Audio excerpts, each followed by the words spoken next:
Bonjour et bienvenue dans le secret du Samadhi. Sur le chemin de la vie, tu te trouveras à un carrefour. Le choix que tu feras sera celui qui te conduira au bonheur et te permettra d'être un homme riche. Aujourd'hui, Bouddha vous emmène sur un nouveau chemin. Il y a bien longtemps, un homme riche, en vieillissant, se rendit compte qu'il ne serait pas épargné par la souffrance s'il avait plus d'argent. Il décida donc de renoncer à sa richesse et à sa classe sociale et se réfugia dans la forêt pour vivre comme les moines, en ne pratiquant que la méditation. Beaucoup le prirent en exemple et il eut bientôt plus de 500 disciples à ses côtés. À l'époque, les moines donnaient l'impression d'être sérieux et ne semblaient jamais heureux, à l'exception du moine âgé. Il souriait toujours et semblait enveloppé d'une lumière particulière. Les jours de fête, le sourire s'élargissait et l'aura qui l'entourait devenait plus grande. Les disciples demandaient souvent au maître pourquoi il était si heureux et lui, qui connaissait la source du bonheur, décida un jour de rendre son assistant heureux. Il lui dit « Quand le moment sera venu, je te révélerai mon secret. » La saison des pluies était proche et le roi de la ville où il se trouvait, généreux et très aimé, autorisa le moine et ses 500 disciples à vivre dans le jardin de son palais. Le souverain prenait sa tâche au sérieux et s'efforçait de protéger les gens du danger, de maintenir la paix entre les ministres et de gérer les finances. Il était tellement occupé qu'il ne trouvait pas le temps d'être heureux. À l'approche de l'été, il apprit que les moines se préparaient à retourner dans la forêt. Voyant que l'état du vieux moine se dégradait, il lui dit avec révérence « Maître, maintenant que vous êtes très vieux et faible, à quoi bon retourner dans la forêt? Vous pouvez rester ici. Vos disciples peuvent revenir prêcher en votre nom. Il est temps pour vous de vous reposer. » Après avoir réfléchi, le moine accepta l'offre et appela son bras droit. « Il est temps que tu prennes la relève.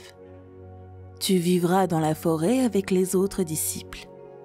Je passerai le temps qu'il me reste ici, au palais. » Il obéit. Le temps passant, il commença à acquérir de la sagesse et se sentait en paix. Il put connaître le bonheur que le vieux maître avait ressenti il y a longtemps. Mais ce dernier lui manquait et il décida de lui rendre visite pour partager son bonheur. Il retourna donc dans la ville et s'assit en face de lui, dans l'une des salles du palais. L'assistante dit « Maître, j'ai découvert la raison de votre bonheur lorsque vous étiez dans la forêt avec nous. Maintenant, je suis heureux. » Pris de joie, il ne se rend pas compte qu'il n'a pas rendu hommage au roi qui, agacé, se tourne vers le vieux moine. « Comment oses-tu? Je t'ai donné de la nourriture, un abri, un lieu de méditation, et tu ne peux pas enseigner à tes disciples le respect et la révérence à mon égard? Ce moine doit s'étonner de l'excès de nourriture. Est-ce pour cela qu'il est heureux?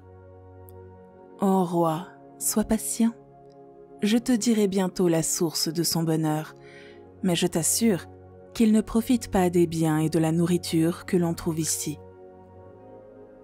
Peu de gens le savent, mais j'étais autrefois un duc, riche et puissant comme vous. Puis j'ai compris le vrai sens de la vie et je suis devenu moine. J'ai compris que ce que je croyais qui me rendait heureux, comme l'argent et les biens, n'était en fait que des choses futiles. J'ai cru que mon bonheur dépendait de la protection d'hommes armés, comme vous. Mais ce n'est pas le cas. Le vrai bonheur s'obtient autrement, Ce n'est qu'en me libérant du poids des responsabilités et en sachant que je ne peux rien perdre que je suis devenu un homme heureux.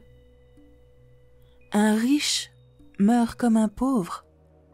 Après avoir réalisé cela, je me suis senti éclairé et mes sourires étaient lumineux pour mes disciples. Et toi, mon roi, es-tu prêt à être heureux? Mon disciple est parvenu à mon propre bonheur et c'est pourquoi il le manifeste. Le souverain comprit alors l'histoire du moine et, après avoir reçu des conseils, s'engagea sur le chemin du bonheur. Le vrai bonheur ne vient pas de la richesse et des biens précieux, mais de nous-mêmes, de la compréhension de notre propre âme. La méditation que vous pratiquez vous conduira à la vraie richesse, à la richesse spirituelle. Seul votre moi intérieur peut faire de vous un homme libre. Vous êtes votre propre maître et vous seul pouvez devenir le maître du bonheur. Réjouissez-vous des petites choses et écoutez les émotions et les sentiments qui vous parlent. Écrivez dans les commentaires quel chemin vous avez pris pour atteindre le bonheur et ce qui vous a rendu riche. N'oubliez pas de vous abonner à la chaîne pour ne pas manquer d'autres enseignements comme celui-ci. Rendez-vous dans la prochaine vidéo. Bouddha vous bénit.